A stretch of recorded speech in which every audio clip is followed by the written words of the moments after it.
It's 5 o'clock, so we'll get started here. Welcome everyone to this month's Power Board meeting.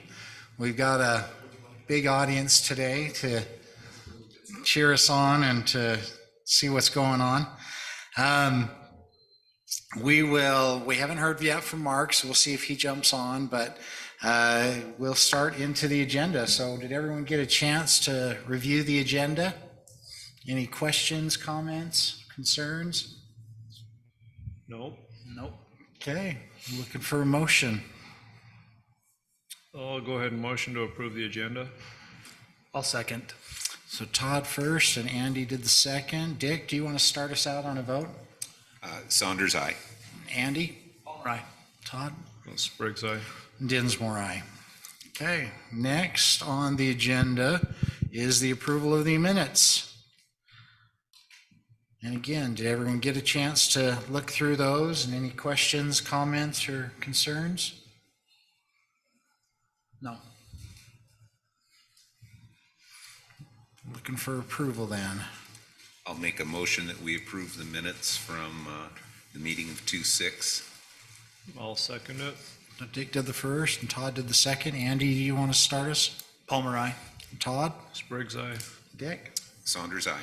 Dinsmore, aye. Okay, thank you.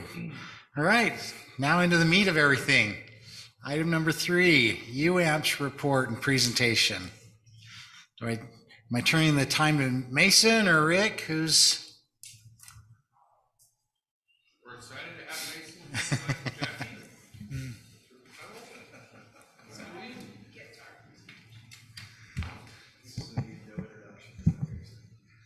Dave, the presentation just left the TVs. You should get it.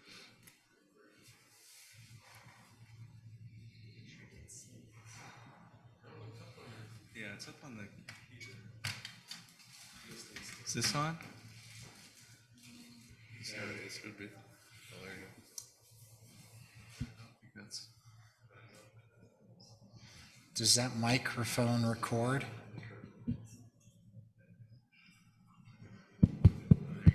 Okay. Does that record too? It should be able to see. Should pick I it up. can. It's better for me to go to that one. I'm happy.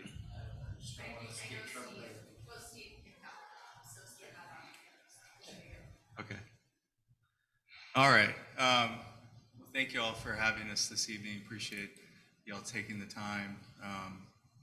And what we'd like to do, and like it to be interactive, we want y'all to get as much out of this as possible. But what we put together is a presentation specific to Washington City.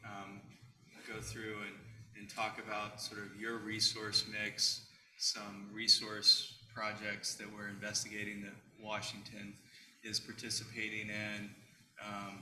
And please feel free to ask questions as we go through this. Between myself and Jackie, we should be able to cover most questions. I think you all are pretty familiar with UAMPS. Formed in 1980, we're organized under the Utah Interlocal Cooperation Act. Our first project that we did for the members was buying into the Hunter coal plant. Still operating over there in Emery County. We have been dealing with coal scarcity issues for that facility in particular. Washington City is not a participant in that project. As it stands currently, UAMPS, we have 50 members. 36, I believe, are in Utah. Is that the right? 37. And right now we currently have 16 projects that we do for the members. We're what's referred to as an all requirements provider. That is different than, say, our sister organization, Utah Municipal Power Systems, UMPA, which is all requirements, meaning their members participate in all of the projects they do for their members, whereas ours get to elect which projects they participate in. Our organizational model does, because of our what we refer to as the project-based structure, meaning members get to select which projects they participate in. It does have a lot of member autonomy. We are looking at developing within the UAMPS organization an all requirements project. This is something that we've noticed recently over the last handful of years. Some of our members are interested in this type of approach, where they have a lot going on within their service areas and they want to effectively hand over some of the planning, forecasting requirements more to UAMPS and just worry about what's going on within their local distribution systems. So moving forward, this is something that we're going to explore. It's not predetermined that we're going to move forward with that project, but I think it's going to be a worthwhile investigation to see what changes we might be able to bring about for the members. And this, I highlight this here because it's a big theme within what we're doing as UAMPS. The electric industry for us has been changing over the last handful of years. We continue to think that it's going to change in the years to come. So we're going to adapt what we've been doing for the members. We've been using this organizational platform for, frankly, the last 40 years, and we're going to have to be adapting as everything around us is adapting. Last bullet on here, just for how we operate. Each project operates independent of all our projects. You could think of it like we have all 16 projects set up like little limited liability companies. They meet independently, they make decisions independently. There's no cross defaults between the projects. All right, so to give you sort of more of a sense on the pie chart on the left here, this is the resources in the aggregate for all the members. And some things to point out, we get a lot of power through the Colorado River Storage Project, 25%. This has been a very solid resource for the members.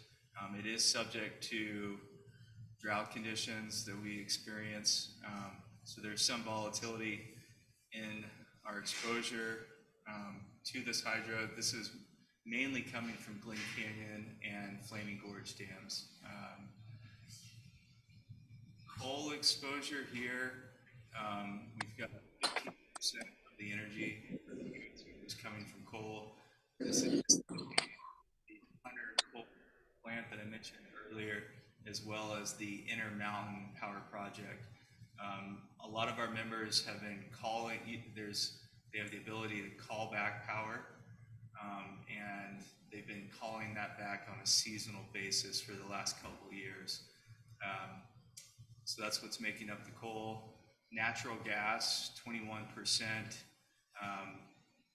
Washington City participates in the Payson project. That's majority of the gas you see there is coming from the Payson Power Project. If we went back 15 years or so, the coal and the natural gas pieces of the pie would sort of be flipped.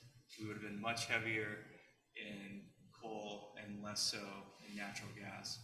That trend is consistent with what we've seen nationwide and in the West, where folks have been switching from coal to natural gas. Looking forward, we anticipate that trend to continue. We'll have less and less coal exposure and more natural gas exposure. The biggest piece of the pie is the purchases, and that is very large. That was larger than the previous year.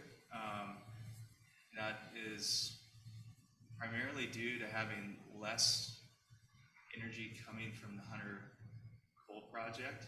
When we think about that project and the total amount of output that it traditionally would give us, that facility would run baseload 24/7 constant for us. So when we deal with coal scarcity issues, we have to replace that power from somewhere else, and we replace it from the market, and that's what's increasing that market purchase, the red, to 30%. You can see smaller slivers of wind, landfill gas, waste heat, some nuclear, some geothermal, and some solar. Moving forward, the solar piece is definitely going to be increasing. We'll get to that. And on the right side of, these are all the listed generation projects. The ones in red are the ones that Washington City participates in. Any questions you all have so far? So, I think some of y'all have seen this before. These are the 3 core functions that UAMPS is going to be focusing on over the next 5 or so years, coming out of a strategic planning exercise that we did about a year and a half ago with the board. We came up with a strategic plan, and in the center of this Venn diagram is the UAMPS vision, which is making sure that we're able to provide reliable, cost-effective energy for our members. Both the cost-effective and the reliable aspects of that vision are being challenged as we are already underway on this energy transition. And you know, we've seen a lot of real difficulties in the resources that we've relied on historically for a long time, like the coal plants. Coal pricing has gone up dramatically, and we're having to work more closely on the long-term planning side for a lot of our members. And Washington is not really within this category, but a lot of our members have been so heavily reliant on coal for making up their energy resource mix. It's a very big shift for them to undergo to get away from that reliance. So we're spending a lot more time one-on-one planning with the members. Jackie and I have been out meeting with the members on a one-on-one basis like this. And I think by the end of May, we will have visited all 37 Utah members since the start of this year. It's a real valuable experience, I'd say, for us as staff. We were riding around with Rick earlier today, just driving around the service area. I spent a lot of time down in this area, but I actually had never been over in this part of Washington that Rick showed Jackie and me. Neither of us had been. Didn't even know that it existed, to be honest. We bought that house. Yeah. So we'll be spending more time on planning, because the other thing to think about from a big picture standpoint, we're really undertaking now a massive replacement effort for all of the generation that's serving our members. You know, the coal plants that have been around for 40 plus years, they're retiring. We've had our Nevo gas plant, which y'all participate in heavily. It will have its 20th anniversary this spring. And we're just going to be really developing new resources. Second major piece of this, probably for the next 15 years. That's going to be a very big effort. And it's a big effort from just replacing the existing capacity, but we're also seeing within our membership a lot of load growth. You know, there's a lot of load growth in Washington County. We see that across the board with most of our members who traditionally were perhaps more rural bedroom communities, and they're just experiencing a lot of load growth. The third piece up here is optimizing our existing resources. It is very difficult to bring on new large-scale resources due to a variety of issues: transmission, interconnection, supply chain issues. And what that means for us is the existing resources that we have on, whether it's Payson, whether it's the Hunter coal plant, we need to make sure that we're getting all the value out of those resources to where we're able to bring on new replacement resources. And that's really bringing on new resources of significant value is a 5 to 7 year timeline. That's really sort of what we're looking at. So getting into some of the Washington resource mix, I'll walk through this pie chart. So PX on the left pie chart, the orange, the big piece of that sliver, these are really market purchases.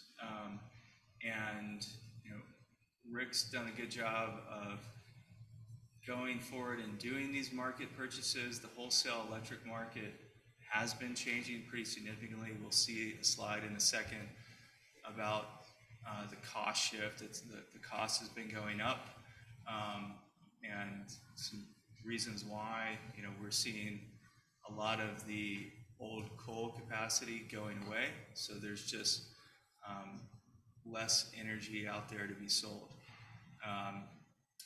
So there's a fair amount of market purchases that Washington does. The pool purchases are in red, and that's at 6%. And I'd say this is, you know, credit to Rick to avoid having what we would refer to as kind of open market exposure, when you're just buying on a daily basis and having to pay whatever the wholesale market is. You mitigate that by doing forward transactions, which are reflected in that orange PX sliver. So we've got then the green sliver is the MIGS, which is your internal generation that y'all have. That is a very valuable resource to have to deal with some of the summer peaks when your load is very high. A lot of our members that do not have internal generation are either building it currently or looking at building it. It's just very nice to have that resource to where you're able to see what the market pricing looks like and turn on those engines if need be. So that's certainly a valuable resource. You have a little bit of CRIS, not a lot. That's the Colorado River Storage Project. You got VAO, which is the waste heat facility outside of VAO. Some Horse Butte, which is the wind. Red Mesa Solar, and then a fair amount of the Nevo project at 20%, and that is natural gas. To the right, you know, you can see this resource mix reflected in the type of energy it is. So there's a lot of wholesale market purchasing going on when you look at the total that makes up. So Mason, so we don't have any ownership in coal resources. No. Is that typical for UANS members? No, that is not typical for UANS members. So yeah, you were a city until '89. Yeah. And we started in '80, so that was part of the reason. And then you were buying a contract from Idaho Power Company when they deregulated the transmission, and that's why they didn't. That's why you didn't get into San Juan. So, and then IPP was also in the '80s. So those are the coal resources that we looked at. So that's a challenge, but it's probably also an opportunity as we move out. I mean, I guess I'm just making somewhat of a comment. Some of the other members, it's been a really nice resource to have, but it gets really expensive quickly, and then they have all the decommissioning costs and problems with moving out of coal as well. So I guess we can look at both. I was thinking we should buy some. Well, nobody's building any new coal power plants. Well, I guess we would say that there's certainly coal in our purchases. There's certainly coal in our purchases, but we don't own any resource that we have to decommission at some point, right? Well, and There's you're buying IPP right now too for this next year from another UMS member, so that would be cool. We are buying. Yeah, so there is a little bit of coal probably in the PX purchases, but we have not labeled it that way. This is past year and he's going forward. Oh yeah, that's a good point. Okay. And you know, another thing that we are seeing more and more value moving forward is just having good resource diversity. A lot of the members who have been the most insulated from some of the pricing volatility we've seen the last several years have had a lot of resource diversity to where they're not relying very not too heavily in one particular resource. Whenever you have sort of a resource exposure of, say, greater than 20%, if you have any sort of issue with that resource, it can have a very large impact to you financially. You know, Nevo went down for an extended outage. We went down for a planned outage, and then it ran 2.5 months longer than we anticipated. And Does that include the purchases? I mean, that's obviously a lot greater than 20%. Is that a concern where we're that much in our purchases? it is a bit of a concern from the standpoint that it's a market exposure, and you're dealing, you know, contractually with a counterparty, and if something happens and that counterparty doesn't deliver, they go bankrupt, it is a fair amount of exposure. It's a mitigated risk. It's certainly better than having just pool exposure. But that's something that, you know, I think as we look forward to, Rick's actively trying to manage by getting into actual physical assets to reduce that orange sliver of the pie. Well, and then another item, you were one of the largest in our CFPP project, so that would have taken away that market exposure. So, you know, you are looking at procuring new resources. That one just did not move forward. So.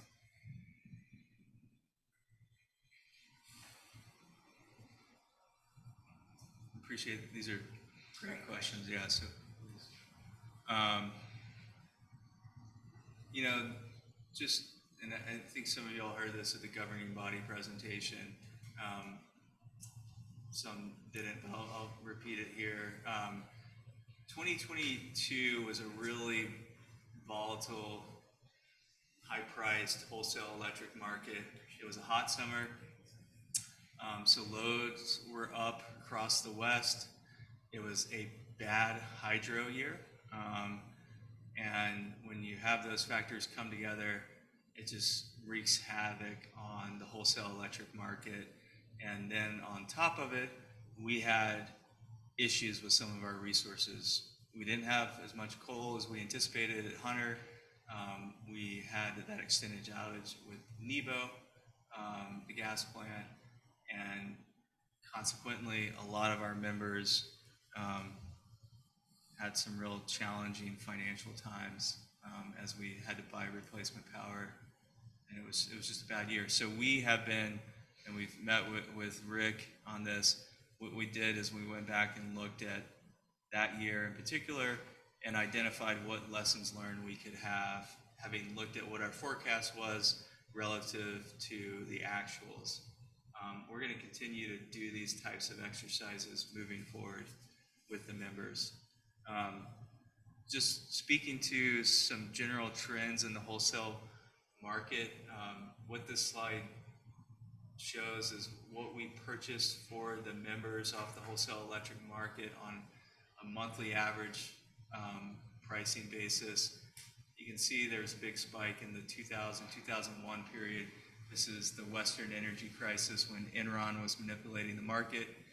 And then, you know, really what we would refer to as a soft market, where the wholesale price electricity that we were buying for the members was really pretty low. And so there was a lot of complacency and reliance that we all developed on that cheap wholesale market. It was not an environment that was really incenting us to do a lot of new development. And I mean, we were moving forward with the carbon-free power project. So it's not like we weren't doing anything. We certainly were. But then what really hit a lot of the members was the pricing uptick that happens on the right of that graph, 2022. And again, there was some weather-driven factors at play where it was hot and it was dry, and the pricing was obviously very, very high. We had a very late summer peak where the peak was actually in sort of September, at which time a lot of the peak hydro had gone off and pricing went sky high. And, we'll show this again in a second, but just to speak to sort of, this is, things are changing and we're looking ahead into the future. And as we go through this energy transition, we're having to plan for and adapt to what we've seen so far in this transition, because this transition's really been going on for the last 15 or so years. Just some of the cost impacts started to show up heavily around 2022 as we had more resources come offline. And so what we're looking at to navigate this transition, as far as building new resources, there's going to be a heavy focus on low, no carbon resources, given greenhouse gas compliance regulations that have been proposed. I mean, these regulations, when you look back, they started getting proposed in the second term of the Obama administration. They got effectively repealed in the Trump administration. There's new regulations that are coming out of the same regulation next month, and then we'll see what happens in the December election cycle. But I bring that up more because it really makes it challenging to plan on a long-term basis for some of these resources that do emit carbon, like natural gas. So it makes it a safer bet to do additional renewables. We're focusing on doing additional renewables. We do think that natural gas has a future. We'll talk about the natural gas study project that we have going on. But that is a challenge and something that we'll be adapting as we go through this transition. I mentioned transmission earlier. We need to build a significant amount of new transmission in the West. Transmission system was built based on having large coal plants in remote areas and then going to large loads. And now we're looking at having to interconnect a lot of much smaller renewable projects and then bring it to load. There's different studies out there. There's discussion domestically. We need to build 75,000 new miles of transmission. There's been 2 major transmission projects that have been permitted in the West, and they all seem like they were moving forward, and they've all, in the last 4 weeks, now have new legal challenges against them. Transmission's a real big obstacle to get around.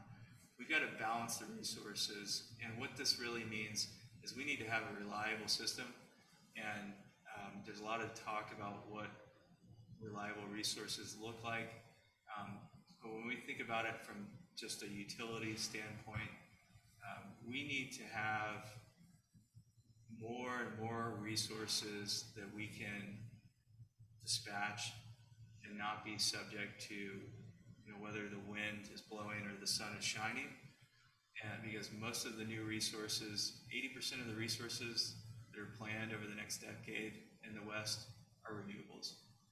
We need to be doing more dispatchable resources. We're going to be focusing on those dispatchable resources in addition to the renewables. Energy supply chain, we've all dealt with supply chain issues. All of our solar projects have been delayed by 2 years because of module shipments from China. We don't have the right amount of domestic manufacturing capabilities. It's going to be an issue we're dealing with. I think we've covered the affordability. It's going to be challenging. Our anticipation is going to cost more to the ratepayer. There's some good news. The renewable generation pricing has been reduced again and again over the last decade. The bad news is that we still have to balance the system, and we need to build dispatchable generation, and that's looking like it's going to be the more costly resource to develop. And with it, especially if we're doing natural gas, that resource has an uncertain lifespan because of greenhouse gas regulation. We are looking at natural gas that would have the ability to fuel switch to ammonia or hydrogen, or do a partial blend between hydrogen and natural gas. On the historical data slide here, the blue line is that 2022 year that was so bad. And you can see why that pricing was so challenging. We also have included here in the kind of maroon line, if you can see it, the 2023 pricing. Because when we think back on what 2023 was like, it was a relatively mild year. It wasn't that hot. And it was probably our best hydro year in close to 40 years. And so the pricing, wholesale pricing was down. We're very weather dependent as an industry. And what I'd say is it's not our position that, you know, we should just think that we're going to start seeing 2023 years again. We anticipate that there's going to be some volatility as we move forward, and we need to plan for that with the members to navigate this transition. We did complete an integrated resource plan. You know, what you can see here is we have a pretty significant need to build new generation. That's what's reflected in the red, the efficiency. And this is on an aggregated basis for all the members. So when I say that we're going to be building a lot of new resource over the next 15 years, that's what I'm alluding to. We got a lot of work ahead of us. And this is not anticipating a large amount of electrification. So if there's a lot more EV penetration, a lot more folks electrifying everything, then you know, these new generation requirements will only increase.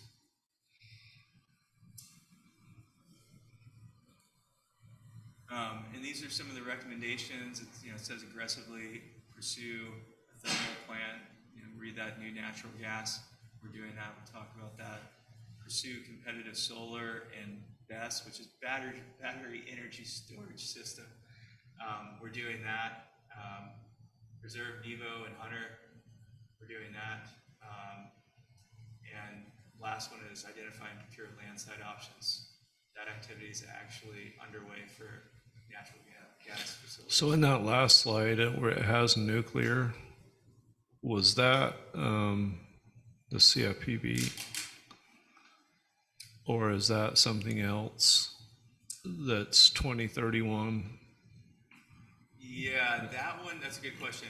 I believe that was additional nuclear. And we're in the process of going back and revising the IRP to account for CFPP not going forward and figuring out how that affects rerunning the scenarios. So, I mean, there's, you know, you can pick up what CFPP was going to deliver in new natural gas, perhaps, and that's something that we're actively looking at. But that was incremental to CFPP, that 118. Yeah.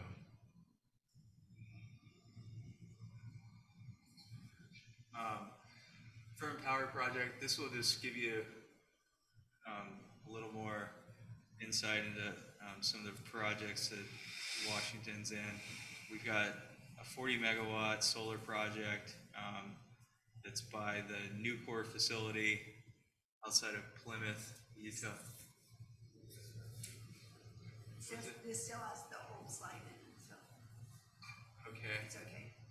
What's wrong? Kilowatts instead of megawatts. Yeah, well, and Oh. it's May. You've got 1,300 megawatts. It's a 40 megawatt solar facility. We haven't created any new physics there. So 1.3 megawatts. This started delivering test energy last week. Talking about should get fully operational in the next month or so, and then Still is in May and not in March. 1B should be fully commercial by the end of May, and that's a bigger piece for Washington. 5.7. We're also looking at doing battery storage here. We should have a proposal on that shortly. First Butte Wind, looking at increasing that to 100 megawatts. That would be your expansion opportunity, a little less than a megawatt. Fremont Solar and Storage is this project is exciting. We signed a term sheet several weeks ago with the developer. I anticipate this will probably be coming back to y'all for consideration over the next several months. 6.2 megawatts, and this project we kind of picked up. It was something that Pacific Corp wanted, Rocky Mountain wanted to buy, and then due to some internal issues there, they suspended all of their new resource procurement. So this was great for us because it had already gone through all the transmission hoops. This project coming online right as the summer starts in 2026, and this one will have batteries, 50 megawatt battery, and it says up here just west of Paragona. Excuse me. Geothermal, we're looking at geothermal. The projects that we're looking at right now are in Nevada. Really want to look at some projects in Utah. There's been some good advancements in geothermal technology and some more opportunities here. Be better from a transmission cost perspective. If we did a project here, we'll have to pay an extra piece of transmission to bring the power from Nevada onto the Pacific Corp system. Y'all are signed up for 3.2 megawatts. Natural gas, we're looking at doing natural gas in the form of kind of peaking generation to deal with summer load spikes. We're also looking at doing it more on a base load basis to serve as a replacement for coal generation. We're going to be going through and looking at particular sites this spring and hope to identify a couple, 3 sites, and then go forward with actually probably doing option agreements on those sites. But we see a strong need for doing new natural gas coming out of that integrated resource plan. Getting the thing air permitted is always going to be an issue. Water availability. Those are some of the big ticket items that we'll look at when we do the siting. As I mentioned, we're looking at new services for the members. We talked about our budget to actual dashboard where we looked at that challenging year, our fiscal year 23, which is more or less calendar year 2022. Talked about that all requirements pool project. We're also doing a financial health check for each member. And what we're doing here is looking at each member, how their electric system is doing financially, what their rates look like, what their transfer fees look like, and pulling that data together and doing some benchmarking so our members can see how they stack up relative to other UAMPS members. And I think that has value for members when they're able to look at what their peers are doing. It has value for UAMPS because when we go out and finance a project, our financial credit rating is going to be a composite of the financial health of the members participating in that project. So that's another new activity. We started that, and that will likely be completed this year.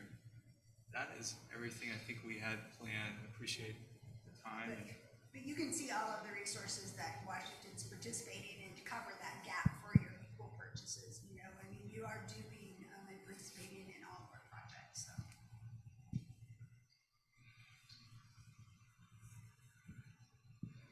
Rick, is there anything? No, I just appreciate UAMP's help, and it is a challenge because, if for those of you who've been on here for a while, we had Enchant, it didn't pan out. We had, what was the solar down there? There was a San Juan solar that it, so if you added up all the numbers, it almost looked like we're oversubscribed. But part of that is we've got to have something, and then as they mature and actually happen, then we'll reevaluate some of those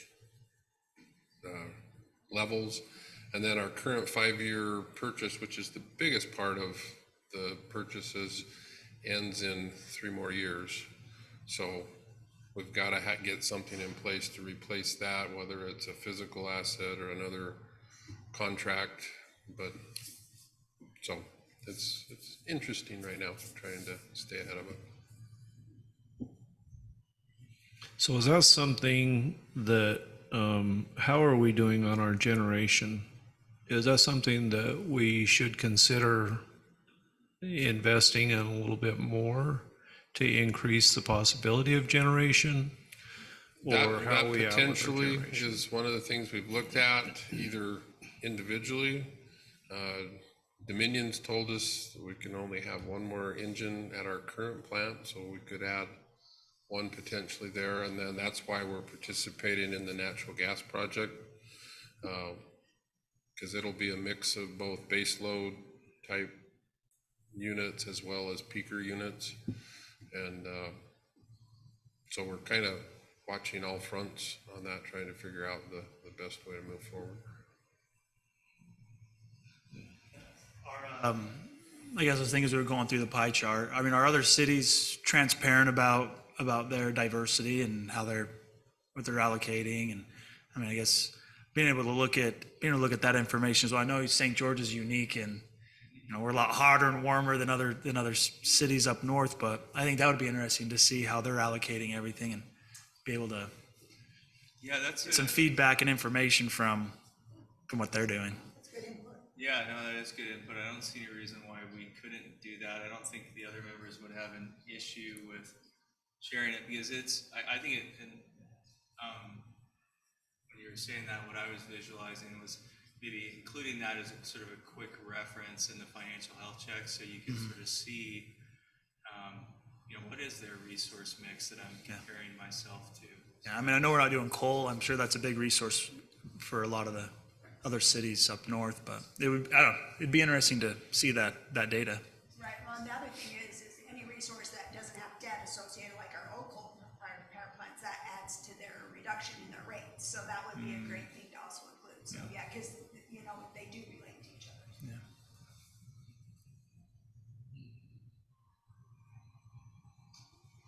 Again, we appreciate the time, and thanks for having us. Thank you very much. Yeah, thank you. That is informative. It's a little scary seeing that peak back then, but that's probably not necessarily a bad thing, because like you said, that gets us out of our complacency and helps us kind of realize what we need to focus on in the future. Yeah, we've been much more aggressive in securing. Sometimes it's at a little higher price, but it does provide some stability and predictability. So, and we still have a reasonable exposure, like in July and August, because our peaks are so short-lived. It's a real challenge to serve that load for only a couple hours a day when you have to buy it in 16-hour blocks. And so that's why it's trying to balance between the pool and purchases. So. Any other questions for Mason and Jackie? No, I think that we're going to have continued challenges. I mean, it's quite obvious. You look at your presentation, it's well done, but it's a little depressing when you look that we have so much exposure in purchases, and there's not a lot of resources to fill that. I mean, yes, we would like to diversify, but what are we going to diversify in? Yeah, I mean, hopefully geothermal comes on, but it looks very challenging. And my comment back is that yes, it is challenging, and it's not the case that we're just gonna immediately be able to diversify a member's portfolio, given the timeline it takes to put on new resources. That being said, I mean, I'd say as staff, we're ready to step up to the challenge and put more resources organizationally into getting these diversified options to the members.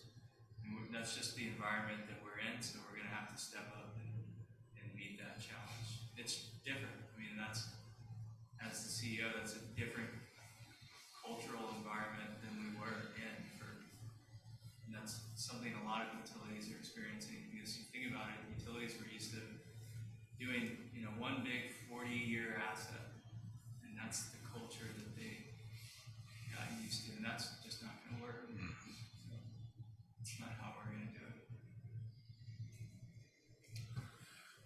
Well, thank you. Yes, thank you. All right. Next item of business, sorry, my thing closed. New business is next item, and a recommendation to the city council. Okay. I'm gonna try to share my screen.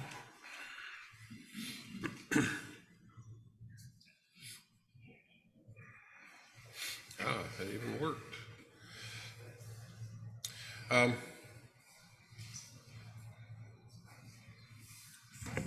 I believe it was in September. I had actually brought the original draft of this to the Power Board. I'm sure you've all had a nice read of 86 pages of exciting pole attachment policies. Some of the things the document itself really hasn't changed significantly since September. We had Jeremy and Thad look at it, our city manager and city attorney. They made a few comments, nothing huge. And probably the biggest thing since then was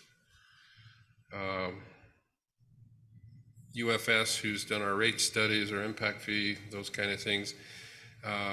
They did a study on what that fee should be on an annual basis. And they recommended using the FCC pole attachment formula methodology. We're not technically governed by that, but they said from a legal challenge standpoint, it puts you on the safest ground because it's, I guess, more widely acknowledged as a methodology. And so basically, you go through the formula and each communication attacher is allocated a foot. And typically, if you have multiple attachers, they have to be a foot apart. There's some things with that I don't necessarily agree with, because our pole has to be basically 5 feet taller to accommodate one. But that's part of that FCC methodology, so it's very conservative. I think you could make cases that it really should be higher. And so this is just some of the slides they sent me. And we gave them statistically how many poles we have, what the height, what the age, approximate age. Some of the really old poles we don't have good data on, other than that they exist, because they're so old and weathered. None of the branding's still on them. And then we gave them pricing on what a typical pole runs based on height and current pricing levels. So you probably don't realize basically every pole you drive by is between $2,000 and $3,000, just the pole with nothing on it, just the pole itself stuck in the ground. And that's what this is based on. Again, they do use the Handy Whitman index to do what the value of those poles are. And the most important part, in the end, they go through this pole process, and they came up with $13.71. Says per foot, which in reality means per attachment on a pole. Our current rate is $6, and that seems like a pretty dramatic increase, but nobody knows where that $6 came from. It's probably been there, my guess is, since the city bought the system in 1988, is my guess. Nobody can recall if it's ever been changed or find any documentation, even of how it was developed. So one thing this does do is it gives us a document to refer back to, and it puts us in line with closer in line with other municipalities in the state as well. So while it's a pretty dramatic increase, I think they've been getting a pretty good deal for a long time. And Is that per vertical foot, or is that horizontal for the base?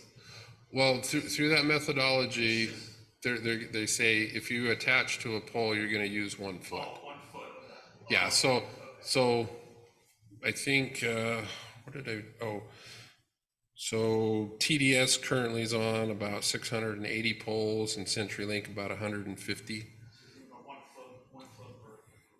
Yeah. So the TDS bill, for example, would be 680 times the 1371, and it works out like $10,000-$15,000 a year. It's not a huge amount, and we're not. I mean, in the ideal world, I'd just soon not have them there. It makes it more complicated for the crews to climb, but they're there, and so we ought to at least get a fair price on that. So the basic document itself, I would say 90% or more of the text came from APPA, American Public Power Association, puts out a guide document. So that's where the vast majority of the text comes from. One other thing, for those of you that back in 2019, when small cell was kind of a push in the industry or a concern, we developed some standards, and it was in April of 2019. I incorporated those into this same document. So this document covers whether or not you have a wire, an antenna for a small cell, the 5G, if a communication company came in and wanted to install those on our poles. It covers that as well. It outlines the process that they need to submit to us. Historically, it's been, I kind of call it the Wild West, where they just come in and start attaching and not even talk to us. And so this establishes a process that you need to come in, you need to demonstrate that you have clearance, you have pole strength, those kind of things. And then if there's an area that's deficient, then they pay the cost to put in a taller pole or a stronger pole or whatever it might be. And this is becoming more important because right now, CenturyLink has actually come in requesting 160 new poles to attach to. And so getting this in place, it kind of accelerated the need. Like I say, I've been working on this for a long time, and sometimes things get put to the side when there's not a fire on you. And so that's one of the other reasons How do we monitor that? Or do we? We do in our GIS system. Each pole lists who's on there, and then Rachel works with Tyler and gets a count each year and sends them a bill. So we know if they're going out and just attaching them. Yeah, and the most recent one they did that was down at 100 East, and they actually were too low in one spot, and a truck snagged it, and fortunately it didn't do any big damage, but we told them they had to get that removed, and then they came in 2 days and took it back down. Interesting part of this application is that same line, and they're not showing any changes, and I'm like, okay, that doesn't make sense. We've already proved it doesn't work. And so it establishes that process, and then on the other side that I know some of you have experienced, when we replace a pole or a line, it puts a shot clock on them. I think they have 90 days to transfer to the new pole. We have some poles, Rachel's kind of laughing because she's kind of our bird dog on it, and we have some poles that are, what, you said there was one like 3 years? We're still waiting for them to move. So it would hopefully give at least some acknowledgement. We could say, well, per your agreement, this, and then it has basically penalties in there. If they don't do it in time, we can access like a 5-time fee on them.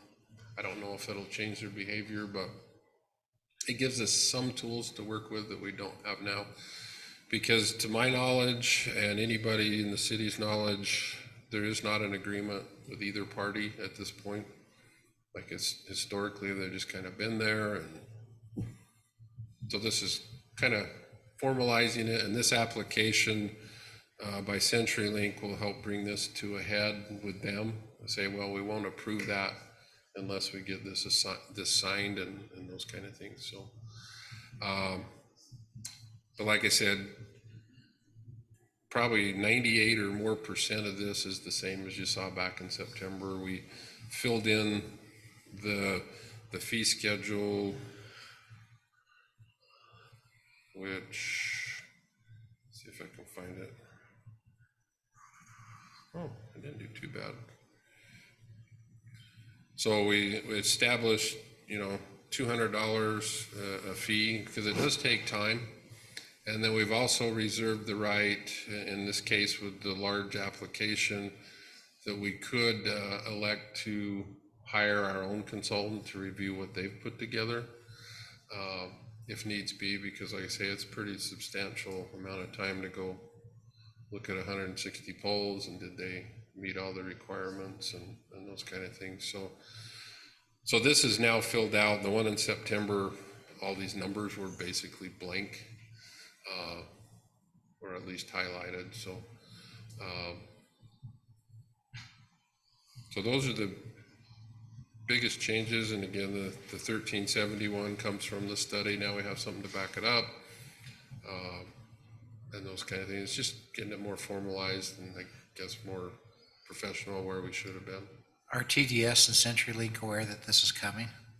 Have you been in contact? I know CenturyLink for sure is. TDS, they've made overtures at times that they realize that we don't have an agreement either. And they've said, well, where's your copy of your agreement? And we haven't had anything really to send them. Do they have agreements with the other cities in the county? I believe they do. St. George has used a similar document. They started from the same APPA guidelines, so theirs would read pretty similar. I think theirs refers to a conduit system, and we don't have any city conduits that we'll let them use. So, and we've excluded any attachments to our transmission poles by design. So, Because I assume if an agreement, they're going to have to send it to their attorneys and this all of isn't that the hash end sheet. of that process. You're correct. I mean, this is saying this is what, as a city, we have approved, and as long as This- it stays in that form, we'll be okay. This pertains to our poles. Are there protections within the city that they couldn't come in and put in their own pole?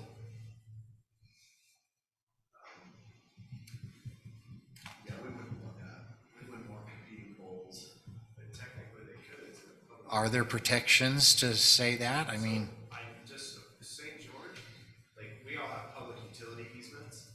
St. George changed it to MUE, which is municipal utility easements, because they were having that problem. And they said, moving forward, we're not gonna have PUEs on the outside of the road, we're gonna do MUEs. And that way, they're saying municipal, it's not a public, so you can't come in here, because these guys are saying, hey, this is public, we can be here. And they're like, no, you have to have a franchise agreement with us to do it. But that's why they changed to MUEs.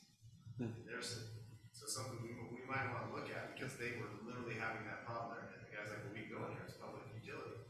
We provide a service for the public. So they were arguing they can be in there. So they changed their whole thought process on how they can be. Because I'm trying to think of like a plat map, and does it say on a plat map what can go in those easements? Just usually, yeah, if it's a recorded easement, it actually grants to a specific entity that falls within that public utility easement. But yeah, subdivisions and things like that generally just has a PUE on it. They can be Dixie Power, if it's in theirs, it can be Dominion, it can be, so yeah, that's the argument they make, is that they can do that. It's more it's less about putting new poles in and more about the trenching, right? They all want their own. I don't think a lot of people are gonna go put a lot. But we allow all the communication guys, like new subdivision, they're putting in all their conduit. It's like, hey, the trench is open, come put in your conduit if you wanna have service up here. And some do and some don't, all the time, but I just know that's why they did it, but I work in a lot of jurisdictions, that's the only one that's ever done it. Everyone else is a public utility. Yeah, I haven't seen that yet. That's interesting. I'm just wondering if we suddenly throw this new fee out and they look at it and say, okay, how do we get around it? It would be more costly for them to do their own. Yeah, at $2,000 to $5,000 a pole. One pole for, Yeah. it's still really cheap. It's still a really good deal for them. Because like I say, to plant a pole, a 40-foot pole in the ground, nothing on it, you're $2,000 to $3,000 a pole. So, I think if they aren't on our poles, they would elect to go and put their own conduit system in. Which, again, from my perspective, would be great, because it would get them off our poles, but, I think the old, the downtown area, it's gonna stay overhead, it's just so prohibitive to change, of course, like, Councilman Coates said, in the other areas, most of the utilities, put their own conduits in while the trenches are open. We have heard some rumblings from Go Fiber, which is that Interlinks or InfoWest. They've rumbled around what would it take to get on your poles.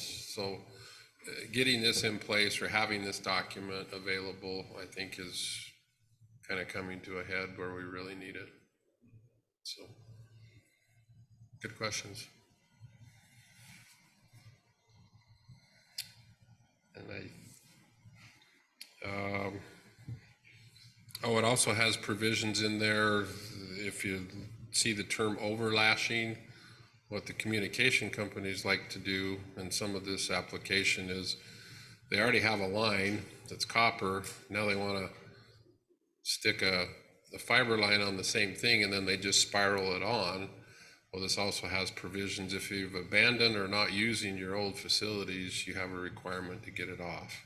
Otherwise, the bundle just keeps getting bigger and bigger and bigger, and not only looks worse, but it creates more wind load and, structurally more load on it. And so that's one of the other provisions, is as they replace their system, which is a challenge for them because they got to keep the old system in place while they put the new one. But to a certain extent, that's their problem, not mine, to figure out how to do that.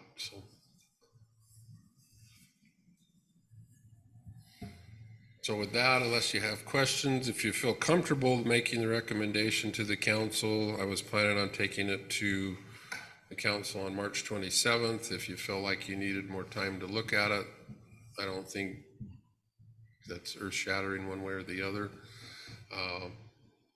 But it should be, and we have drawings in the back that kind of show typical configurations and those kind of things so they know what to expect.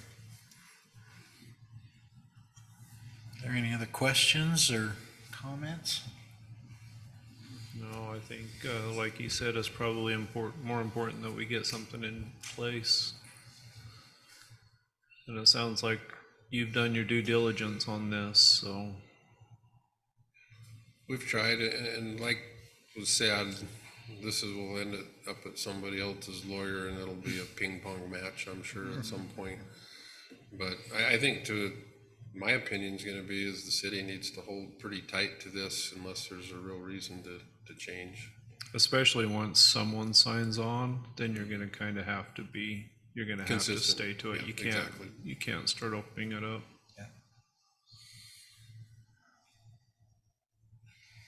Okay, recommendation? Yeah, motion if that's what we want to do. Okay, I'll go ahead and make a motion that we recommend to the city council to approve the pole attachment license agreement as outlined in this briefing. I'll second that. Okay, Mark did the second, or Dick did the first, Mark did the second. Andy, do you want to start us on a vote? Yeah, Palmer, aye. Todd? Spriggs, aye. Mark? Hauser, aye. Dick? Saunders, aye. And Dinsmore, aye. Okay, thank you, Rick. Okay, next item is regular business, the operations report and generation report. And I'll just be really brief on a few things. The UAMPS presentation and that one were the primary goals for this meeting. And I know there's the caucus coming up, and if any of you have interest, you know, I don't want to keep you to where you can't participate in that. The city council did award or approved the award of the AMI system to Aclara at their last meeting. And so we actually have a kickoff meeting with Aclara scheduled for March 25th of the morning. And so that's we'll start going on that as quick as possible. Again, I anticipate it'd be probably fall before we actually get the system, kind of all the software communication set up and start seeing meters deployed. I suspect that I may look to this group as some of our first guinea pigs to try it out. You know, then put a meter on, try out the app, see how things are going. So I would suspect that we'll have, you know, maybe city employees and some of that we could use as kind of a test instead of just throwing it all out. And so that'll be coming. Our annual tree trimming is now complete. You may see them around town here and there, onesie twosies, but the basic bulk tree trimming went well this year. B.A. Robinson does a great job for us. Before those wins. This one, as far as an outage, there was an outage up in Green Springs. There used to be a piece of equipment that sat here, and this is a tire disturbance up along here. That's where it used to sit. Here's the cables that were attached to it. It's a close up of that. He really demolished it. Should I don't know. Yeah. Well, it was a hit and run, so we don't really know what it was. But I'm suspecting it was a pickup similar to Councilman Coates. No, that's where the cables were attached to. Yeah, he just totally obliterated. Yeah. And that's the pieces they had in the back of the truck, so. Yeah, if you see somebody with a lot of green, it definitely would have known they hit it. But they did take off, and unfortunately we don't at this point in time know who did it. And that's, you know, between crew time and stuff, I'm guessing, you know, in the order of $10,000 of damage. And Did you check the traffic cams? I don't know that we have any up that way. It's up by Lexington, there's not one up there. That's the downfall, this is up by Lexington. Well, just to see coming in and going out. Some of them didn't even know the power was out until 6:30 in the morning, and kids and I started. Because it happened later at night, and so. I wonder if we could put a camera at Green Springs golf course. If I knew who, it's amazing how much electric equipment attracts cars. I mean, it's just weird. We heard a lot about UAMPS, just a couple things. We did buy for this upcoming summer a new product. It's called a Super Peak. Instead of 16 hours long, it's only 8. Of course, it comes with a price to do that, but we looked at it from an economic standpoint, and it seemed to still be better to pay more for less hours than a little less for more, and then we'd have to sell it at a loss back. So we'll monitor that, how that goes this year. One other interesting thing let me back up. This is one we just did today. This is part of the UDOT interchange project. This is the only picture I have. But they're gonna be, if you've been watching that project, they've been drilling, they call it nail walls, all back along the, as it goes underneath the underpass, they drill these big, long steel rods in there and grout them in, and that keeps the walls from caving in. Excuse me. Well, part of by Main Street and the new exit or on-ramp, it'll be over here, will get within about 4 or 5 feet of this pole, and so they're doing a nail wall around it. And so while they excavate that out and are doing the nail wall, we've basically tied it to a track hoe to make sure it doesn't move. I don't think it will. Best I can tell with the soils in the area, it's actually sitting on rock, and so, but just to be safe, we tied a few 1,000-pound machine, I don't know how big. So that was an interesting one. These are all be interesting. Now this one is the Nebo project. I don't know if you saw this on the news. There was a small plane that crashed about a month ago.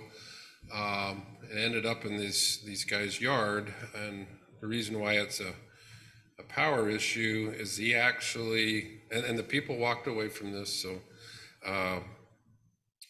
they were lucky, we were lucky as a project, because they flew between this line and this line. Holy smokes. And if you look real close, right here, it actually broke some of the conductors.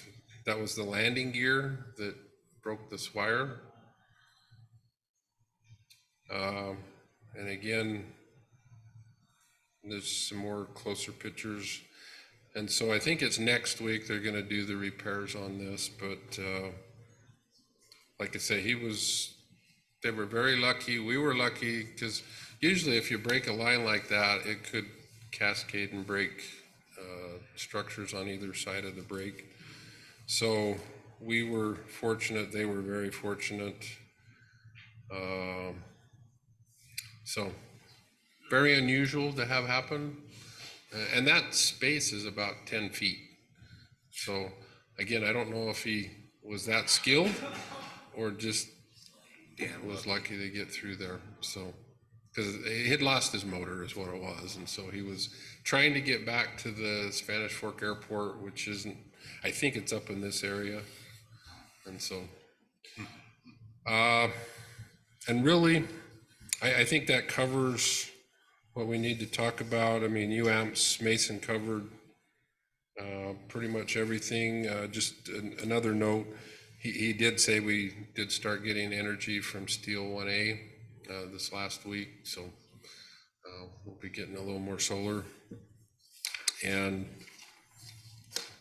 that's it for this month. Unless you got questions for me. Appreciate your help and support. That was nice hearing from UAMPS and having them come and talk to us. They've never done that before on just an overview. They've done some specific projects. Yeah, and member stuff. specific is very unusual, and Mason's really taken that on. And I think there's, just a little different shift in approach, just like everybody taking on a different job would have a little different approach, so. Do they have a main goal in mind why they're going to their individual participants? Or is it just for information? I mean, It's is for there anything we need to information. look into with that? No, I think because of the 2022 issues, there were a lot of people hurting. We were one of those. They wanted to make sure and communicate that they are aware of it and are working on different solutions to help with that, I think is their real goal, so. Okay, thank you. that is all we've got. Our next meeting is April 2nd. That's no joke or April Fools, no? No, that's really April 2nd, okay. Okay, all righty. Anybody want to do a motion? I'll go ahead and motion to adjourn. I'll second that. Todd did the first, Andy did the second. Mark, go ahead and start us. Hauser, aye. Dick, Saunders, aye. Andy, Todd, And Spriggs, aye. and Dinsmore, aye. Thank you, everyone. Thank you. Thanks, Rick.